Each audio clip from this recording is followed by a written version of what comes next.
Sunday நடந்த மண்டை மேலே உள்ள கொண்டையை மறந்துட்டேன்ப்பா. கதையை சொல்கிறேன், கேட்டுட்டு போங்க. மார்னிங் 3:30 போல் எந்திரிச்சு கிளம்பியாச்சு சீக்கிரமாகவே.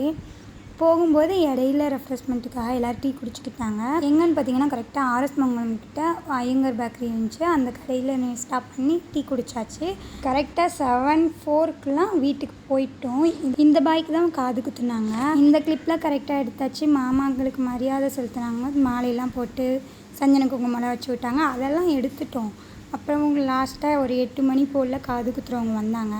காது குத்துறப்ப ஒரு 2 மினிட்ஸ் நடக்குதுன்னா அதுக்கான கரெக்டான வீடியோஸ் மட்டும் நான் எடுத்துட்டேன்.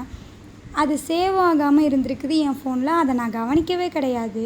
திடீர்னு ஃபோட்டோ எடுத்துகிட்டு சரி ஸ்டேட்டஸ் வைக்கலாம்னு எதார்த்தமாக தேடும்போது பார்த்தா அந்த வீடியோவே காணோம். மற்ற எல்லா ஃபோட்டோஸ் இருக்குது, வீடியோ இருக்குது, இதை காணோம். என்னடா அது இவங்கள்ட்டே கேட்குற இந்த மாதிரி இதாகிடுச்சிங்க அப்படின்னு சொல்கிறேன். என்னன்னு தெரிலையே, அப்புறம் ஸ்டோரேஜ் எதுவும் ப்ராப்ளமாக இருந்திருக்கும் போல் அப்படின்னு சொன்னாங்க. இதோட எனக்கு ரொம்ப ஒரு மாதிரி ஸ்ட்ரெஸ்ஸே ஆகிடுச்சு. கஷ்டப்பட்டு எடுத்த முடியாது, முன்னாடி நின்று எடுத்துக்கிட்டு இருந்தேன் வீடியோவை. கடைசியில் பார்த்தா மண்டை மேல உள்ள கொண்டே மறந்துட்டேங்க. இதுதான் என்னோடய சோக கதையே.